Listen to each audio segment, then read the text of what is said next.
Yes, nag-order na ang Supreme Court mga kaibigan. Ito yung matagal na nating hinintay. February 19 pa si VP Sara nagpasa ng petisyon at ngayon umaksyon na.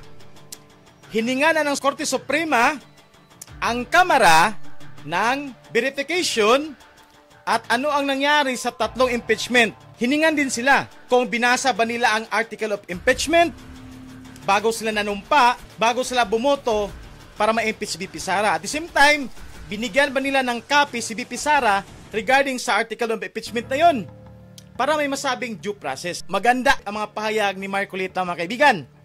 May nakita talagang mali sa proseso. Ito po yung notice ng Supreme Court Unbank, Sen. Galing ng Korte Suprema? Yes. Opo. Kasi di ba maraming ipinail na mga petisyon ang iba't ibang grupo nagpapail eh. Pati na Pati si BP Sara nagpile opo. yata. Ang utos po, Kailan yan lumitaw? ito po ay nilabas ngayon lang hapon. Ngayon lang? Opo. Pero ito yung Nagpalabas ng resolution ang Supreme Court. Actually, July 8 pa siya. Pero kanina pa lang napublish talaga mga kaibigan. resolution, may date siya na July 8. Anong sinasabi? Ito po, in order to assist the court in the full resolution of the various petitions assailing the impeachment complaints against Vice President Sara Duterte, the court, without prejudice to the resolution of other issues, resolved to require the respondents, ang tinutukoy po dito sa yung Senado tsaka yung House, to submit the following information under oath accompanied by relevant. Base lang sa mga sinasabi ni Marcolita, marinig nyo mamaya. Absolutely total sa BP mga kaibigan. Meron talagang technicality nagawang mali ang Kamara. Documents, if any. A. The status of the first three complaints filed by private citizens. B. The exact dates on which the complaints filed by the private citizens were endorsed by a member or members of Congress. Yeah. C. As to the complaints filed by private citizens, whether the Secretary General possesses discretion on when to transmit to the Speaker of the House of Representatives any impeachment complaint properly endorsed by a member or members of Congress. D. As to the complaints filed by the private citizens, the basis and authority of the Secretary General to refuse the transmittal of the complaints for impeachment to the Speaker of the House of Representatives for inclusion in the order of business within 10 session days from the time it was properly endorsed by a member of the House of Representatives. Ngayon, paktay ka ngayon, Secretary General. Bakit mo itinago ang tatlong impeachment na walang magandang pahayag? GG ka talaga dyan. Tuloy natin. C. E. As to the complaint filed by the private citizen and regardless of the legal position of the respondents, the number of session days that lapse from the time the complaints were properly endorsed by a member of the House of Representatives to its transmittal to the Speaker of the House of Representatives and its inclusion in the order of business. F. As to the articles of impeachment transmitted to the Senate, which office or committee prepared the draft of articles of impeachment and when it was completed. G. As to the articles of impeachment transmitted to the Senate, when it was circulated to the members of the House of Representatives and whether it was circulated to all the members of the House of Representatives. H. As to the articles of impeachment transmitted to the Senate, when it was circulated to the members of the House of Representatives, whether it was accompanied by the evidence for each article charged, or if there was a committee report for the information of the members to decide on whether to endorse or not. As to the evidence supporting each and every article, whether Vice President Sara Duterte was given the opportunity to be heard on the evidence shared with the members of the House of Representatives. J. As to the articles of impeachment transmitted to the Senate, whether each of the members of the House of Representatives had time to peruse the charges and the evidence before affixing their consent. And pinakahuli, K, as to the articles of impeachment transmitted to the Senate when it was included in the order of business of the House of Representatives for consideration by the entire plenary. The respondents are given none. Biruin mo, humingi ang Supreme Court or Korte Suprema ng 11 na katanungan, clarification. 11 ang pinapasagot ng Korte Suprema sa Senado at sa Kamara. Ito ang tanong ngayon dyan. Paano nila i-explain? Kaya nangangatog na siguro sila, no, mga prosecutor. Paano nila i-explain yan? Extendable period of 10 calendar days from receipt of this resolution within which to respond. Nako, Ayan po. matindi. Matindi. Matindi. Nako Ano po. po bang ibig sabihin ng ano na yun ng Supreme Court? Alam mo, dalawang bagay ang tatamaan dyan. Una, May relasyon sa una, yung tinatawag na violation of one-year ban rule. yan. Okay. Makikita mo dyan, kaya inisa-isa, in-itemize ng Korte Suprema, yung pangangailangan na ibigay sa kanila lahat. Under oath, Opo. yung ikalawang bahagi, pupunta dun sa katibayan. Wait lang guys gusto ko na i-clarify. Parang ang nangyari na to ganito. May petition si BP Sara, tumugon na ang Supreme Court. Kung ano yung mga tanong ni BP Sara, bakit siya nagpetisyon, yun ang ipinasa din sa Kamara. Ganun ang nangyari, di ba? Kung talagang yung verification dyan, totoo. Okay. Ngayon, under oath yan. Sa aking palagay, magkakahirapan dyan. Yan. Sa panig Ng sa Kamara. panig ng House of Representatives. Yeah. Kasi, yun lang tanong niya kanina, no? Yung isa na binanggit ni Congressman Nelson. Opo. Sinasabi, kailan na nailagay sa order of business yung unang tatlo Opo. na in-endorse na impeachment complaint na isinulong ng private citizens. Ang pinag-uusapan dito, Jen, yung December 2, in December 4, at saka in December 19. Kasi kagaya ng binabanggit natin nung mga nakakaraan patungkol dito, pagka-receive mismo ng opisina ng Secretary General, immediately kanya i-repair mo sa opisina ng Speaker. Ayun. Kaya kinukwenta natin ano ba yung immediately. Opo. Sa lalong madaling panahon Sa dapat. aking pagkakaalam, sa mabilis na paraan, sa madaling Sabi. pagkakataon, ano pa yung ibang synonym ng immediately? Agad-agad. Agad-agad. Opo. Karaka-raka. Kanya eh. Akaraka. O yan. Hindi ba hapon Opo. yun? Oo nga po. Parang hapuno eh. Quickie-quickie. Padalos-dalos mong ibigay. Parang gano'n, ha? Mamadali. Basta bilisan mo. Asap. Ibig sabihin, huwag kang magpatumpik-tumpik. Huwag mong tatagalan. Huwag kang kukupad-kupad. Yan ang ibig sabihin nun eh. Immediately. So, kailan mo ni-repair? Kaya meron siyang tanong dyan, binabasa ko eh. Meron ba kanyang discretion? Yung Secretary General, para yon ay kanyang ibinbin. Oo nga pala.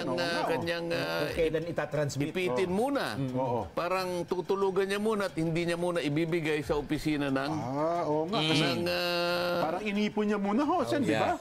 ang sagot doon hindi wala kang discretion. Walang kapangyarihan yung SecGen. Ang Pero ang sabi ng mga pro-impeachment, ang ginawa daw ng Secretary General ay, ano daw yun House rule. Hindi naman daw nilabag ang constitutional rule. Yun ang palupok nila SecGen is the highest administrative officer of the House of Representatives. Okay. Wala siyang discretion. Opo. Yeah. Ang kanyang trabaho is ministerial in character. Ano ibig sabihin? Kung ano yung nakalagay doon, yun lang ang gagawin mo. Katibayan yun ng rules ng rules ng impeachment Pinagtibay yun Opo. Hindi basta-basta yun. Hindi mo po pwedeng teka muna, bukas ko na ang ibig sabihin ng immediately kaagad mong ibigay. Opo. Asap Huwag nga. ka nang mag-isip na kasi wala ka naman dapat isipin pa Pag nakita mo na yun ay verified, yun naman, kaya napakadali naman, may checklist kung anong verification. Napakarami niyang abogado doon na mag-a-advise sa kanya, o palagay mo ng isang araw.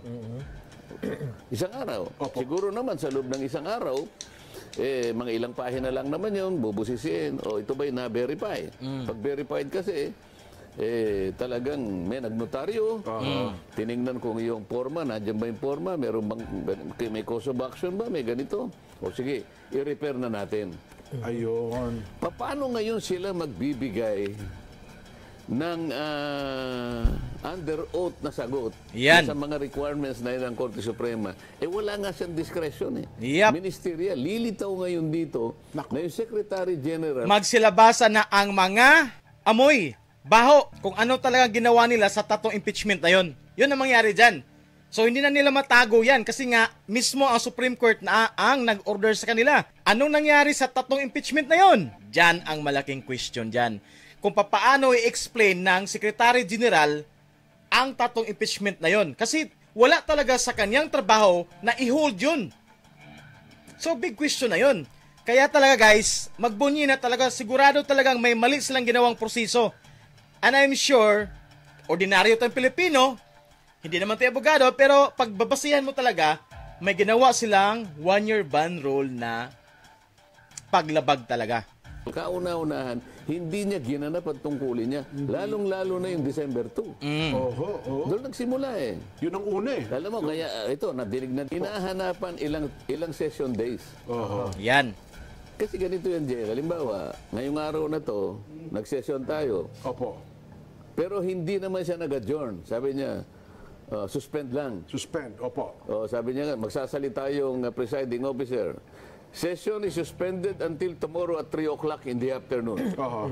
So, bukas, hindi pangalawang session yun. Kasama pa rin sa per session. Kahit na inabot tayo ng 3 weeks, sinususpend natin. After 3 weeks, 1 session lamang yun. One session, tama. Ngayon, bibilangin ngayon yun.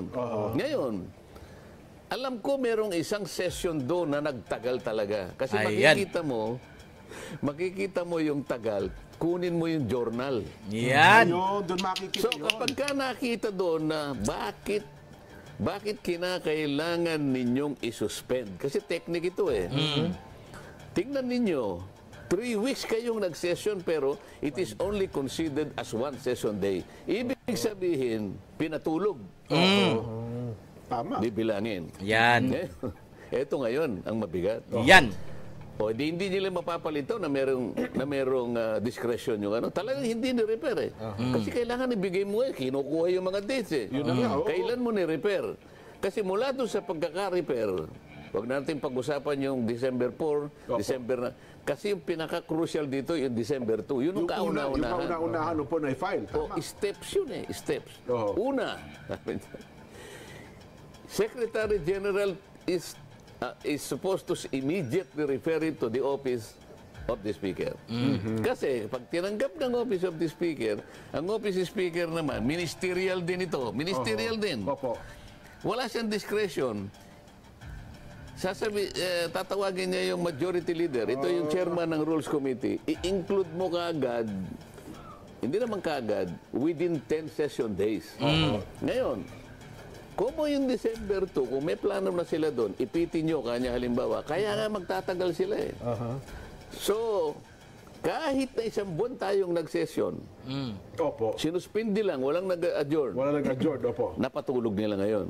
Yun ang dahilan kung bakit hindi na-aktuhan in December 2, December 4, and December 19. Hinintay nila yung February 8, February 5. February 5, yes po.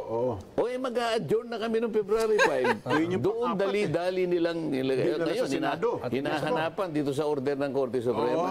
Sabi niya. Di ba guys, alam naman natin, public opinion na talaga yan, na yung impeachment ka BP Sara, binoto talaga ng 250 na mga kongresista. Minamadali ngayon ang daming issue na hindi na nga nila binasa kung ano yung article of impeachment, basta pumirma lang sila. Yun yung hinahanap ngayon ng Korte Suprema. Kung yung pumirma sa impeachment na yan, binasa ba nila ang article of impeachment? Kasi di ba may sworn yan, nanumpa ka eh. Kaya yun ang malaking problema na kakaharapin ngayon ng leadership ni Martin Romualdez. Kailangan nilang sagutin yan sa Korte Suprema. Kaya mangyari dyan mga kaibigan, suna ni Marcos sa July 28. So first session ng Senado, 29.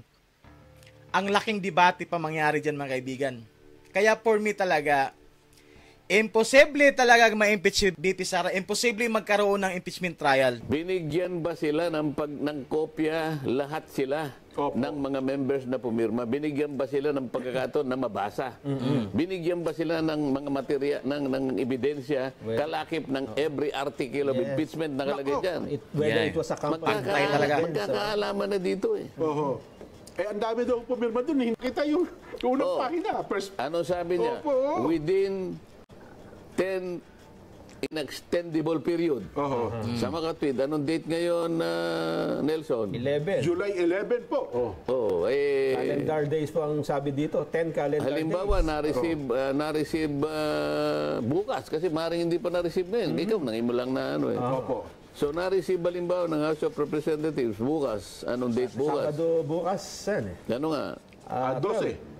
O 10 days. July 12. Opo. July 22, kinakailangan nakaano na. May sagot na. May sagot na sila. Yung lahat ng nire-require nila ay ibigay nyo sa amin. At bigyan nyo rin kami kung ilang session days kayo. Ayan. Kasi doon Magkakabukuhan talaga to guys. July 22. Abangan natin yan. Kung mag-comply ba ang Kamara sa mga hinihingi ng Korte Suprema. Magkabukuhan talaga. Bilangin niya eh. Kung ni-repair mo sa office ng speaker naman within 10 session days, bibilangin niya lang eh. So hindi mo talaga ni-repair. Kasi hindi kaagad na within 10 session days, hindi naman nalagay sa order of business.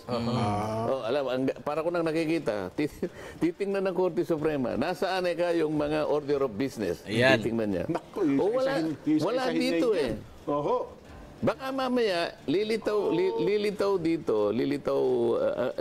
pinagsama-sama nila, ako may palagay ako, baka yung huli, binilang nila yung ika-10 dahil alam nila intindi eh.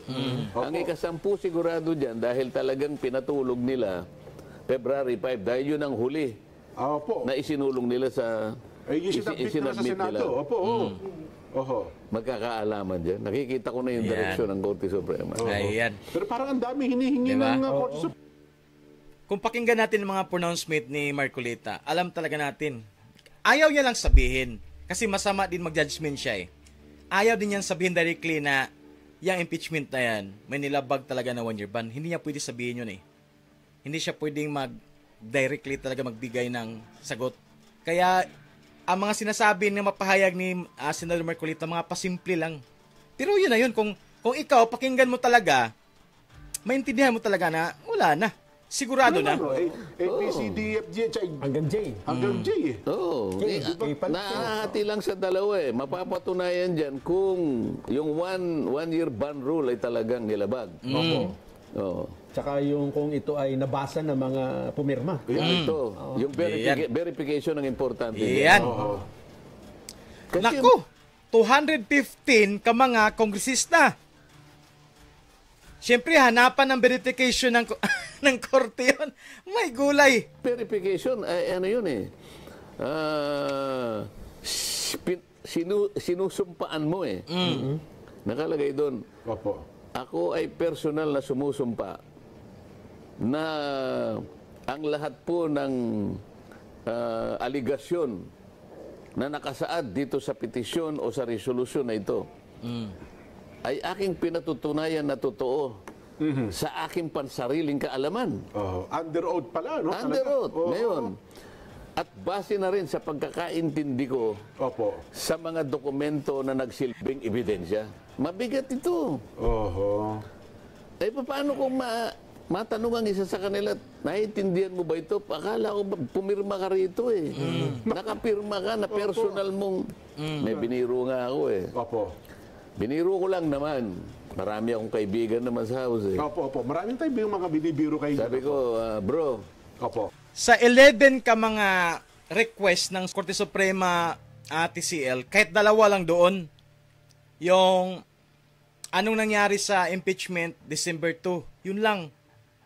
Tsaka yung verification sa mga pumirma. Pag hindi nila mapakita yan, wala na. No big question na. Pumirma ka pala? Ah, Senator Judge ako eh. oo.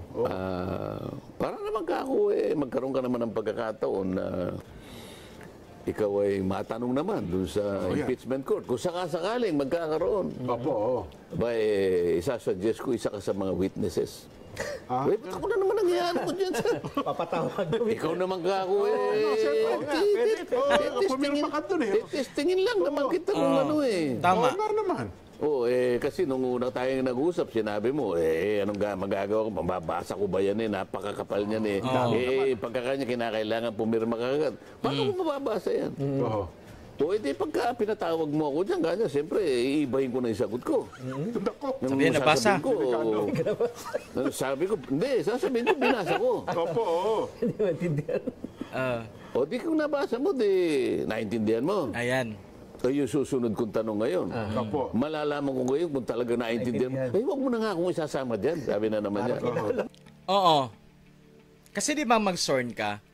In other words, nabasa mo talaga yung article of impeachment. Hindi naman kasi pwede yung tipong, dahil katulad sa akin, gusto ko ma-impeach ang isang tao. Hindi yung tipong, dahil gusto mo siya ma-impeach, hindi mo nababasahin kung ano laman ng impeachment article. Wherein yun ang ginagawa nila. Pirma lang silang pirma. Na pagkasunduan, ngayon, humingi ang Korte Suprema. GG sila dyan. Hindi pwede. Kailangan may sample naman. 215 kayo eh. Oo nga po, oo. Naman lang 10% kinakailangan tumayo dyan. Maano ko naman, matanong ko naman kayo. Magkakaibigan, magkakakilala naman tayo eh. Oo, oo. Sabi niya, utang na loob, huwag mo naman akong, kahit na biro lang ako, kinakabahan eh.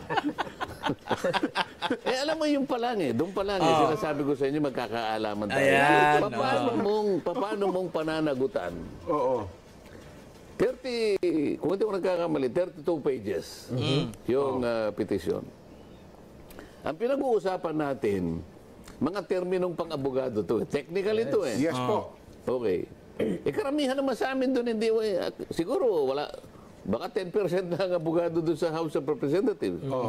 33 pages na isang dokumentong panglegal. Na yung maaaring yung ibang terminong nabasa mo, nun mo lang nabasa. Ibig mo ba sabihin, matatapos mo yun in 30 minutes? Tama.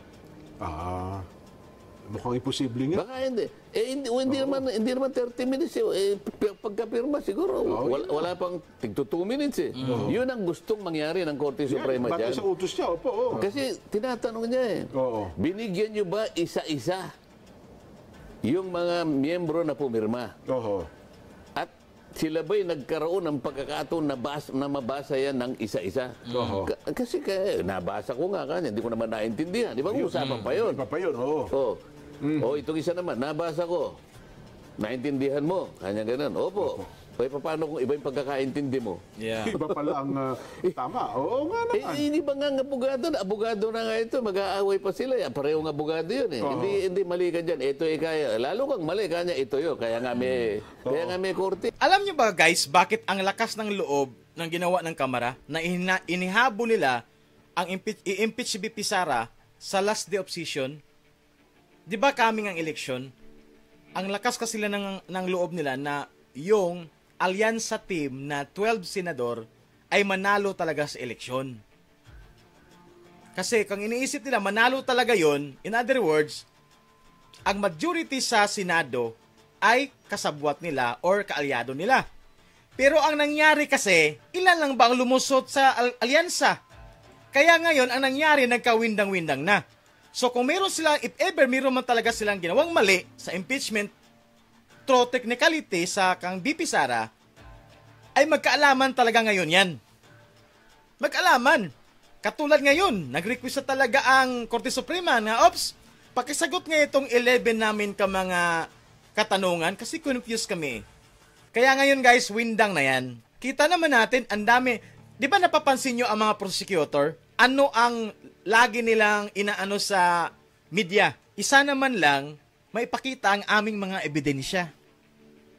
Bakit takot silang kahit ang aming ebidensya ay maipakita? Di ba ganun ang mga pronouncement nila? Kasi alam nila na meron talagang technicality nagawang mali. Nagdidibaw. Tapos magpapasya ngayon. Yan. Pati sa korte, nag-aaway-aaway nga eh. Akala mo ba ganun kadaling intindihin yan? Oho. Yan ang nakikita ko ngayon. Gustong malaman ng korte. Ngayon pa lang. Ayun. Yung verification ba talagang nangyari? Pagkatapos, yung one year rule, one year ban rule, natupad ba o hindi? Oho. Yan ang usapin. Okay guys, ganito siya eh. Tayong mga supporter ni BP Sara, meron tayong dalawang bala. Positive na bala. Una, yung 1 year ban rule. Pangalawa, kung tatawid ba siya sa 28th Congress. Yan yung dalawa natin na bala na pagdidibatihan pa ngayong July 29 sa first session ng Senado. Doon pa lang, kung hindi magkasundo, magbutuhan yan. May numbers tayo sa Senado eh. For example, sabihin ni, ipagpalagay natin si Senator Marcolita, sabihin ni Senator Marcolita, bakit pinag-usapan natin yung impeachment? We are in 28th Congress. Yung impeachment na yan, 19 congressman yan, nasaan na yung mga 19 Congress, di ba? Parang ganon ang nangyayari. Di ba? Kaya, para sa akin lang panalo na tayo dito. Sa laban na to guys, panalo na. Siguradong absuelto si BP Sara. Yun. Nako. Anong implication nito, Sen, doon sa mismong trial? Di expected kasi talaga guys na ang alyansa solid na manalo yung 12. So ang ginawa nila, kahit may ginawa silang kabaluktutan, ipinasa talaga nila sa Kongreso, sa Senado. Ang nangyari, kabaliktaran. Hindi nila nakuha ang majority sa Senado. Kaya nagkaroon ng windang-windang ngayon. Kaya ang palupok na lang sa Bisaya pa or alibay na lang ng mga prosecutor, kung ba't takot sila? Kung wala namang ginawa, bakit hindi kami hayaan bakit hindi kami hayaan na matuloy ang trial at mailahad namin ang aming mga ebidensya kung malakas naman ang laban nila? Parang ganon ang lagi nilang pronouncement. Pero hindi mag-matter dyan eh. Kahit sinong mga abogado, pagtatanungin mo, uunahin mo na talaga ang jurisdiction, ang technicality, bago talaga maglabanan sa totoong trial. Ganun yan. Ayan, mukhang... Ganun trial. yung impeachment trial, kung magkakaroon. trial, Kung magkakaroon. Para Ba, kasi... huwag ka magtatanong ng hindi mangyayari. in res- Rinig niyo yan? Ipapano ang trial? Sabi ni Senator Marcolita, huwag kang magtanong yung hindi nangyayari. Pasaring, di ba? In other words, wala talagang trial na mangyari. Pero hindi lang pwede sabihin ni Senator Marcolita na direct to the point na ba? Na hindi niya pwede sabihin eh. Kaya mga pasaring lang sinasabi niya. Pero pag iintindihin mo, talagang wala talaga mangyayari, guys. respect to, halimbawa lang, in respect to Supreme Court, dapat hindi ka muna, kasi di ba? Inimbestigahan pa nila eh. Hindi, babayaan mo sila dyan. Basta tanging ng Korte Suprema, gumawa ng sariling order. Tama. Yun palang ibig Hindi ba? sabihin. Opo. Yun ang gustong maliwanagan at malaman ng Korte Suprema. Yung mga utos niya. Yan. Kaya nga, yan ay magiging factor yan. Pagkaraan na magkaroon na ng unang session sa Senado. Yan. Pwedeng maging pagtalunan din ito. Kasi ang opening nyo, umaga ng pero ang umaga, usually, ano lang ho yan, di ba? Botohan ng sino speaker, chairmanship, etc. July 28 ang sinasabi mo. So na yun. Kinabukasan. 29. Kinabukasan, doon na yung proper hearing talaga. Kaya di nga. ba? Yung first business of the day nyo. Kaya nga. Kung halimbawa, may tumindig agad. Sigurado. Sinong titindig? Senator Marcolita, automatic yan. Ewan ko na lang talaga. I'm sure talaga mga kaibigan, ang lahat ng mga pro-impeachment na mga individuals, pag-iinitan talaga yan si Marcolita, sigurado yan. Unang hearing ninyo, mga kasama, ano ho ba? Sinong unang titindig? Halimbawa, ang tumindig Ikaw. si Senador Ruben Padilla. mga kagalang-galang na kasama kong senador, paano ba natin tatratuhin ang naisampang impeachment sa mataas na kapulungan ng Senado? Okay, kung may sumagot, anong impeachment kanya? Bakit tayo nag-uusap ng impeachment? Meron tayong impeachment. Wala pa naman tayo. 20th Congress. Baka sinasabi po yung nakaraan. Ako, in 19. Ha? Hindi, kasi ang... Tinatanong, sa halimbawa, sinabi niya, Your Honor, with all due respect, ang tinatanong niyo po ba ay yung impeachment na pinagtalunan po ninyo noong 19th Congress? Opo kanya. Ay, wag po natin pagtalunan ngayon. Tapos na po yun. Hindi ko halimbawa, Tapos na po yun eh. Bakit natin pagtatalunan? Oo nga naman. Bahaw na ba? Sa Bisaya pa, bahaw na yun. File na lang kayo ulit na impeachment. December 5. December 3. Doon na lang. Kasi sigurado na mayroon talaga yung 1-year ban na linlabag eh. Punto niya, hindi. Ang problema ho doon ay may naiwanang utos ang Senado na dapat ay sagutin ng Kamara, so parang may nabinbin na hindi natapos eh. Dapat sagutin. Sinagot na po eh, di ba? Kaso po, nung sinagot, tapos na po yung Kongreso. Pasak. Di ba? Di tapos na po. Kasi tingin naman ng ibang ata, di ba? Kasi meron parang, ano ba yung order ng Senado na dapat ay sagutin ng Kamara na ibinalik nila yung impeachment complaint? Oo nga. Nakalimutan mo na, diniscuss na natin ito, di ba? Hindi ba yung usapan natin? Yes po, June 30, the noon of June 30 is the death of the 19th Congress and the birth of the 20th Congress. Yes. Yun ang... Kaya tapos eh. Ang problema... Kaya tapos na. Patay na eh. Kaya nga nagmisa sila sa House of Representatives, hindi ba? Oo nga pala. Walang tala nila, nagmisa sila. Oo nga pala. Ang kulang lang doon yung corona eh. May corona ba yun? Wala nga po. Yung bulaklak na pampatay. Opo. Pagkatapos ka ng 30, ngayon, wala. Nagkaroon ng nakabibingi katahimikan hanggang ngayon eh. Oo, bakit po ninyo, ba't po kayo nagtatanong, Your Honor? You are out of order, Your Honor. Out of order. Tumayo si Nelson. Your Honor, with all due respect, I think you are out of order. Bakit? Tapos na po yung pinag-uusapan natin eh. Di ba nakalagay po sa rule natin eh? Ni mag-motion pala na yan eh. Talagang kaya nga, dun muna tayo. Kaya ang dami talagang guys, technicality na alam mo talaga kung isang ordinaryong Pilipino ka, alam mo talagang hindi matuloy ang impeachment. Marami lang talagang mga maka-pro-impeachment na nagpapagulo. Na ganito, ganyan. Pero, kung i-direct to the point mo lang talaga sa issue, na, okay, 1-year ban rule. Bakit tini-question ni BP Sara? Hanapin natin yung, ano nangyari sa December 2 na impeachment. Doon pa lang na-question eh. Hindi nila napaliwanag ng mabuti. O directly sila drive sa kung wala talagang ginawa siyang kasalanan, ba't takot siyang mailahad namin ang aming mga ebidensya? Ganun ba, no? Ganun ang nila. Tornway sa story. Kaya whether may ginawa silang something mali sa technicality, pinopost nila. Kasi kung if ever ang mga nandoon sa Senado ay kaalyado nila, walang mag-question dyan. Diretso na yung trial, sigurado yan. Wala na mag-question sa technicality. Kung meron man mag-question silang bato kasi nanalo man sila. Pero pagdating sa butuhan, hindi sila manalo kasi may numbers ang administrasyon. Pero nabaliktad man ang sitwasyon. Tayo man ang may numbers. Kaya, matuki, anong Tagalog sa matuki? Matuki, ano ba yung matuki? Yung, anong Tagalog yung matuki, eh? So, makuhaan talaga ba? Makuha o makita talaga ang mali. Ganun. Yung mag-ano ngayon. Yun muna ang O number sige, one. pwede ba natin pag-usapan kung tapos na o hindi? O sige, gusto mo, yun muna. Sige, pagdibatihan mo na. Lahat kanya ng ano. Sino yung unang... Ituturing ba itong tapos na o hindi Sino pa? yung unang magsalita na hindi pa tapos?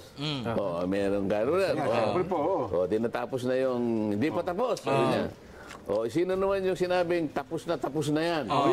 Magsalita naman yan. Ayan. Pagkatapos, butuhan. Doon pa rin nabagsak. Doon pa rin ang bagsak pala. Halimbawa, nag-motion si Senator Bato. Yan. Na-divide na ho yung house. Ano tayo? Let's divide the house, Mr. President. Yan. Majority rule ho dyan, di ba? Majority win. Di ba? Ayun. So, nga, no? Doon din pala ang bagsak nito. Doon nga, Wala namang kinalaman sa ng Korte Suprema. Sa kung pinatasagot sila. Pero meron tayo sariling gawain. Ay, yan. Di ba? Nga, no? So, yun ang magiging larawan pala sa 20. kumbaga ang nangyari dyan mga kaibigan, ang daming ingay sa kabilang side, kabilang grupo. Pero si Rodante Marcoleta, kalkulado niya na lahat ng mangyayari. Kumbaga, ang dami na nga sinasabi, di ba? Alam niya na talaga na ang impeachment na yan, hindi talaga mag-prosper. Klarong-klaro. Kaya ang inaasahan nila na ma-impeach si BP Sara this year, nag-file na lang sila.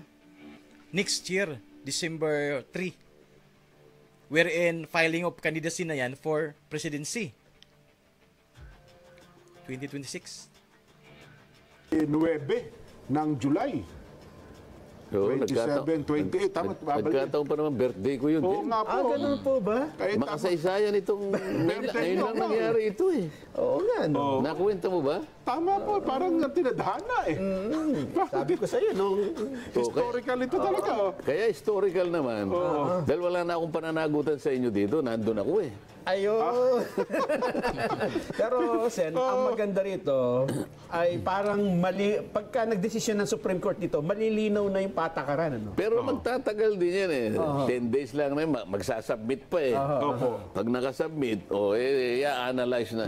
Isip-isipin mo, ang dami niyan. Oo, tama. Ang dami niyan. Titingnan isa-isa yung mga papel. Kung 200. Alam talaga nila guys na hindi mag-prosper ang impeachment. Kaya ang ginagawa na lang talaga nila ngayon mga kaibigan is media sa media nila binira si BP Sara. Kumbaga sisirain ang credibility ni BP Sara ba?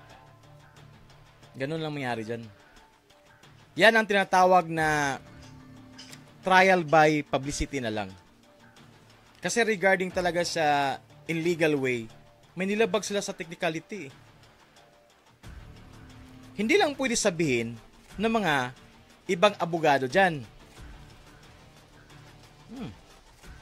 Di ba? Kasi nga, mahulog sila na partisan, di ba?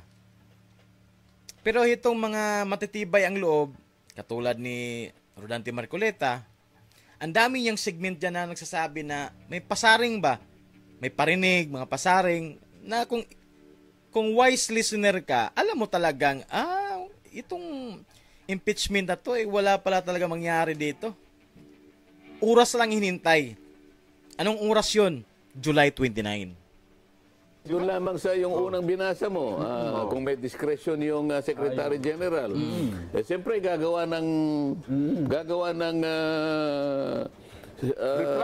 reply yung Secretary General. Dapat daw po. Sasabihin niya na meron po akong discretion. Ewan ko, paano niya palilitawin yun? Sinabi Kawawa ang dyan guys ba? Secretary General guys. Kasi gagawa siya ng pleading eh. Ano nangyari sa December 2? Kahit yung isa lang. Saan ang impeachment complaint na yon? Anong ginawa mo? Nilagay mo ba sa ref? Nilagay mo ba sa sako? Pinahinog mo? Bakit mo hindi agad binigay sa speaker? Yun ang big question dyan. Matalino to si Marcoleta. Alangan naman magsabi sa dyan na ikasisira ng kanyang reputasyon. Remember, first pa niya maging senador tapos sisirain niya yung reputasyon niya para lang dipindahan si BP Sara. Hindi naman siguro, di ba? Diyan mo bibigyan ng timbang. I-balance mo. Nga, tama ba na magsalita si Rodante Marcolita o Senador Rodante Marcolita ng mali para lang dipindihan si VP Sara?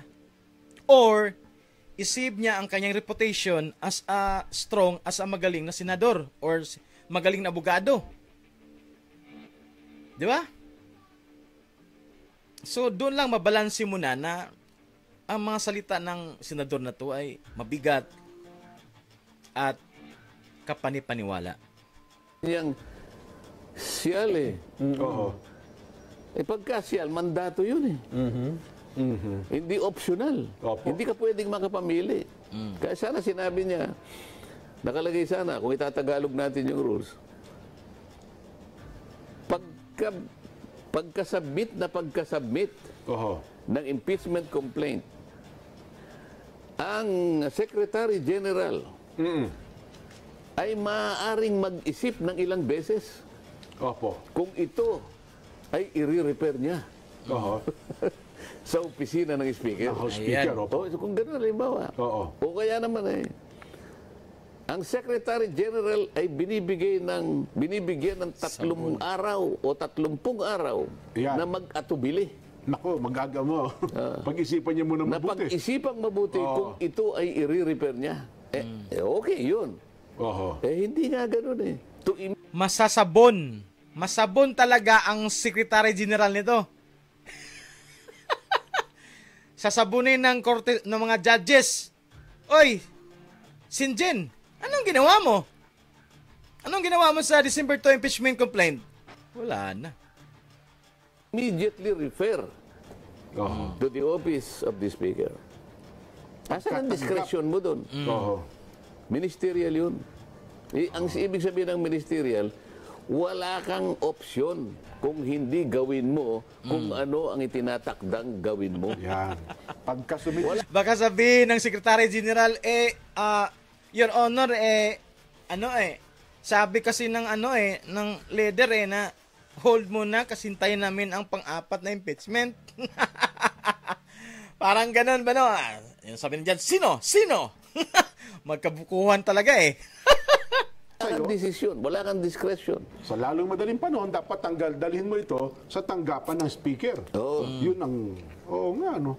Sa kabila nun, inipon niya muna, nilagom niya. Kahit na ipagpalagay mo, ako ang duda ko rito, yung February 5, palagay ko kinumpute nila. Kasi kahit hindi na ako magano kasi makukwenta nila yan eh. Alam ko pinigil nila yon. Pero hindi sila pwedeng lumabas sa 10 session days eh. Opo. Yun ang nakasulat sa rule namin. At saka alam din naman nila yun. Ipagpalagay na natin na yung nilagom nila yung 4 na impeachment, naging 4 eh. Siguro yung pinakahuli, February 5, kasi nga yung pang-4 dinala nila sa Senado. Meron pang kulang doon, Jen. Meron pa ba? Oo, nakalagay kasi doon. Pagkatapos mong ma-refer, Mahina daw kaya hindi niya sinumite kaya naghain ng ibang. Kaya nga, ang nangyari kasi diyan mga kaibigan, yung tipong alam mo yung nagpapasikat ba? Yung tipong wow, impeachment, sino nag-file? Oy, VP Sara i-impeach. So, pasikat ba, di ba? 3 na yun. Pasikat sila. Kahit ngayong pang-4, hindi naman mabigat. Di ba? Maraming nakabasa sa hindi mabigat. Kaya matawa ka na lang talaga. Kaya nga si VP Sara, kita nyo naman, nakita mo ba si VP na stress? Hindi. Tapos may sabi pa naman yung ibang grupo na, kung hindi ka takot, kung wala kang ginawang mali, bakit mga bibigating abogado meron ka? Alam mo yung mga ganong reason out? O kung wala kang mali, bakit takot kang mailahad namin ang aming mga ebidensya? Maipakita sa publiko? Kasi nga, ang point lang talaga nila mga kaibigan, trial by publicity lang. Di ba? Kaya ganun mangyari dyan. Kaya 90 to 95% that impeachment will not flourish talaga. Hindi yan Hindi yan magpa-flourish, sigurado yan. Ilang beses na nagpaparinig si Rodante Marcoleta na may nilabag. Sabi pa nga niya kanina, huwag kang magtanong ng hindi mangyayari. Kasi sabi kasi ni yung isa, ano mangyayari sa impeachment trial? Sabi ni Senador Marcoleta, huwag kang magtanong ng hindi nangyayari. Paano niya ipoproduce yung dokumento? Sasagot siya. Opo. Your Honor, in regard to the notice dated blah blah blah, may I respectfully manifest that I have full discretion Ayan, no? to hold in abeyance the referral of whatever number of impeachment complaints that will reach my office. Nako. Ha?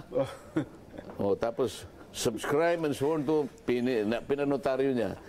Patatawagin siya ng Korte Suprema. Pakikita sa kanya mismo yun. Will you please point to me? Sabi niya. Anong karapatan? Under which provision of the House rules on impeachment na ikaw ay pwede kang May karapatan Pinay- na i-hold mangulat. mo ito. Oo. I-suspend mo yung application ng batas. Ayan. Na tuntunin ninyo. Paano ipoproduce yun? Sige nga. Mabigat nga yan. Tapos tinanong niya ngayon, saang pang ilang session mo ni repair Yan. itong December 2? Jadi kailangan under oath. Under oath, Sa oo. ganito po kanya, makikita mo yung first, second, third, and fourth, sigurado ako, kahit hindi ko pa nakikita yung sagot nila, February nasa 5. February 5 lahat yan. Yung last session, Yung huling araw ng bakit mo sesyon. ginawa yun? Ayan.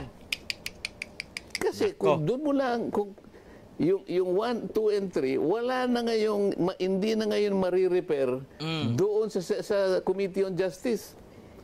So pati yun, hindi mo na sinunod ang mga... Grabe. hindi po hindi na po namin pinansin yung munang tatlo dahil mutin academic, yung pang-apat, mali ka. Pag sinagot, Alangan naman, yung mga technicality na yan ay palusutin. Siyempre hindi, di ba? May nilabag eh. Tapos palusutin, parang sabihin nga, ay okay lang, tuloy pa rin natin ang impeachment. I don't think so, di ba? Kaya, July 29, pagbubutuhan, dalawa ang bala natin na ang impeachment na yan hindi talaga matuloy. 1-year ban rule, tsaka iplulusot ito sa 28th Congress. Yan lang yung dalawa.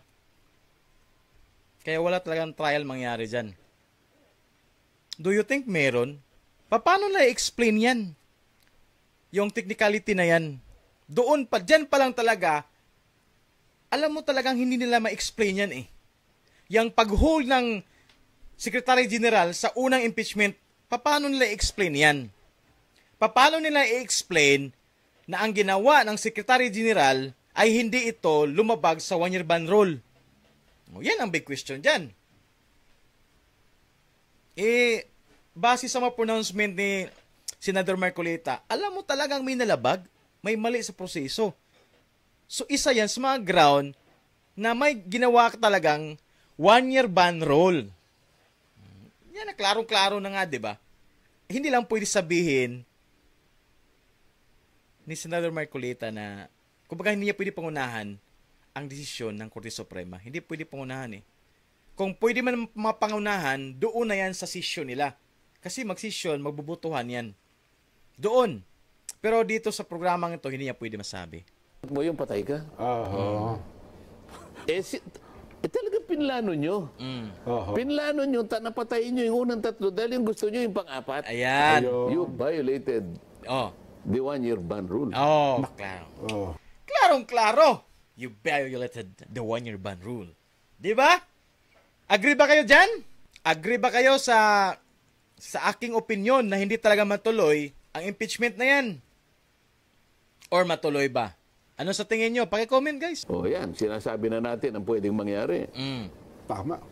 So, Sinabi na niya ang pwedeng mangyari. Pero parang gusto sabihin ni Senator Marcoleta, sinabi ko na ang talagang mangyayari.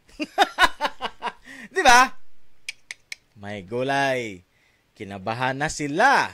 At dahil dito, mas lalo pang uusbong at sisikat si BP Sara. Kasi dyan mo maano eh. Diyan lalabas ang mga amoy at baho talaga na si BP Sara ay politically persecuted. It's not about accountability. Kasi kung accountability lang ang habol talaga nila, bakit sinisingle out nila si BP Sara sa confidential fund? Di ba? Diyan pa lang, magduda ka na. Oops, ba't si BP lang? Siya lang ba ang may confidential fund? Hindi naman di ba? Tapos sa proseso, halata mo talagang maniobra. Bigla-bigla na lang magpirma yung 250 ng mga kongresista. Hinabol sa last session nila. Natapos yung wala man lang nangyaring, yun na nga, sinabi na mismo ni Senator Marcoleta So I think that's it guys for tonight. Bye! See you next time!